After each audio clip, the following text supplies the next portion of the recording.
Hi, I'm Marc, and on this channel I talk about Brexit and UK politics. And there was some interesting news here in German media about something from the UK.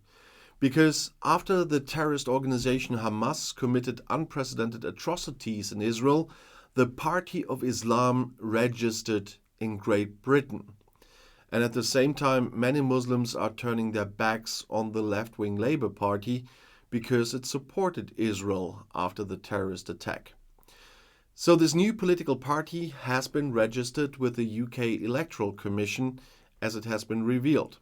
It calls itself the Party of Islam, and the timing of the registration was striking. It was just 6 days after the Hamas terrorists' attack on Israel. And the party description states, "We want to give all minorities in Britain a voice. We will ensure that all problems lurking in the great country of Great Britain are defeated." The proposed party emblem appears to be an Islamic crescent with the words "freedom is a must" written beneath them. It was currently unclear who is behind the new Party of Islam, and each year several new political parties are registered in the United Kingdom. But what is explosive is that at the same time many British Muslims are turning their backs on the Labour Party. And party leader Keir Starmer has assured Israel of Labour's solidarity. Since then, local politicians have feared for losing Muslim votes. And the former mayor of Luton, Wahid Akbar, resigned from the Labour Party. He said, "I was a member of the Labour Party for 31 years. For me, the Palestine crisis was the straw that broke the camel's back. I can't stand Keir's politics anymore," is what he told The Guardian. And many people around him think his move was the right one. People have the impression that Keir Starmer blindly supports the Israeli government, they say. Luton is the city with the fourth largest Muslim population in England, and many share his opinion there. An open letter calls on local Labour MPs and councillors to distance themselves from Starmer's comments. The letter has received more than 1,000 signatures, and several Labour MPs report that they have now received more emails and messages on the issue than any other in the past. And one MP said, "This is by far the biggest response we have ever had for a single issue." And on Friday, London Mayor Sadiq Khan and former Scottish Party leader Anas Sarwar, the Labour Party's most senior Muslim figures, called for a ceasefire. And Azar Kaoum, executive director of the organization Muslim Engagement and Development, the so-called MEND, said the Labour Party could no longer take Muslim votes for granted. And Attila Ustun, chairman of the Luton Turkish Community Association, also expressed his dissatisfaction with Starmer's handling of the war in the Middle East. He said, "This is not the Labour Party. That's not why my father has voted for the party for 60 years. And the conclusion is the potential for a new party would definitely be there. But the application to register the new Party of Islam in the UK has been rejected by the Electoral Commission. The independent body which regulates election standards said the would-be party's proposals did not meet the requirements set out in electoral law. And a Commission spokesperson said, "We refuse the application as their proposed constitution did not satisfactorily set out the structure and organization of the party. Their proposed financial scheme did not meet the requirements set out in electoral law. Their application form was also non-compliant with electoral law, and they have not been registered as a political party."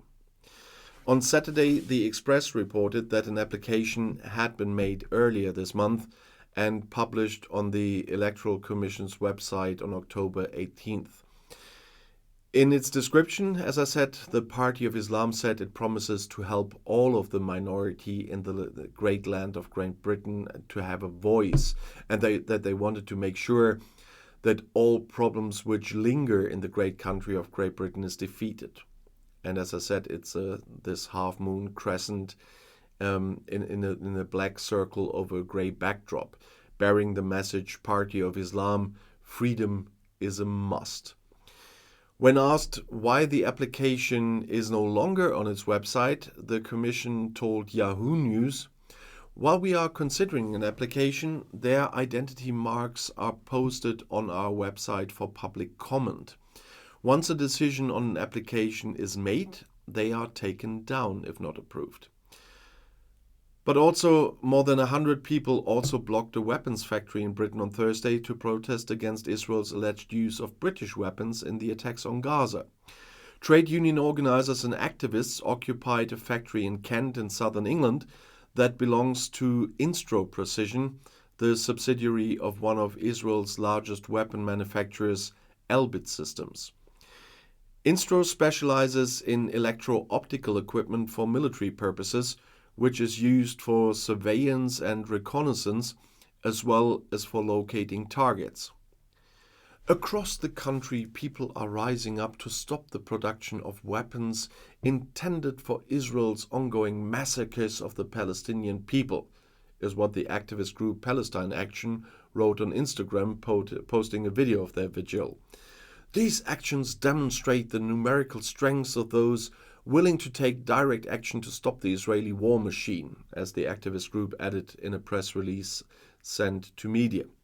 The demonstrators, including teachers, academics and doctors, carried signs reading "Workers for a Free Palestine" and "UK funds genocide." And they called for an end to all forms of complicity in Israel's crimes. Instro manufactures weapon sights for infantry and heavy artillery, including night vision and thermal systems mounted on weapons and also on heavy machine guns. In 2019, Elbit stated in a press release that thousands of its exact 64 and exact 65 weapon sights have been delivered to the Israeli military. The former are likely being used by Israeli snipers on the Gaza fence, as Palestine Action claims. Instro also makes ultra-long-range imaging systems compatible with drones, as well as electro-optical aiming devices.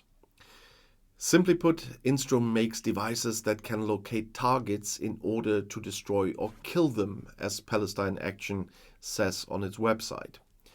And separately, Leicester Company's UAV tactical systems and Howmet fastening systems, which supply Israel, were disrupted by a lock-on and occupation of rooftops. Thursday's protests come amid continued Israeli attacks on the Gaza Strip, which officials say have killed at least 7,000 people, including 3,000 children in the blockaded Palestinian enclave. But the conflict began after the terrorist organization Hamas attacked southern Israel on October 7th, killing 1,400 people and taking hundreds hostage. And the UK is a major arms supplier to Israel, supplying components that account for 15% of every F-35 fighter jet currently used in Israel's campaigns, and that's also said by the Campaigning Against the Arms Trade. They estimate that these sales have been worth £336 million since 2016. In a statement they made, the group said the most significant arms exports from Britain to Israel occur through open licenses, meaning it can be difficult to determine exactly what has been transferred. The approvals described by the CAAT would be concerning, and they could include components, equipment, software, and technology for fighter aircraft and helicopters, as well as one for artillery components and equipment for ammunition, missiles, military radars, and their accessories. Between 2018 and 2022, the UK issued individual permits, according to them, worth £146 million. The largest sale during this period was military training and aerial targeting equipment, according to CAAT. And they say arms sales to Israel must stop immediately. And they say that Israel is committing war crimes against the Palestinian people, causing a humanitarian catastrophe and killing thousands of civilians with its ongoing siege and bombing of the Gaza Strip. And the government and the British industry would be complicit in these war crimes. What they always forget is, first of all, that the terrorist organization Hamas started this war, and as I could see this morning when I'm filming this video, they are hiding their command centers in refugee facilities and in hospitals and whatever, and they are holding the civilians hostage. They are using them as human shields. And so ask again, who is really the evil one here? And I'm not talking about Israel made no mistakes in the past, but this has nothing to do with this terrorist attack and how it's going on at the moment.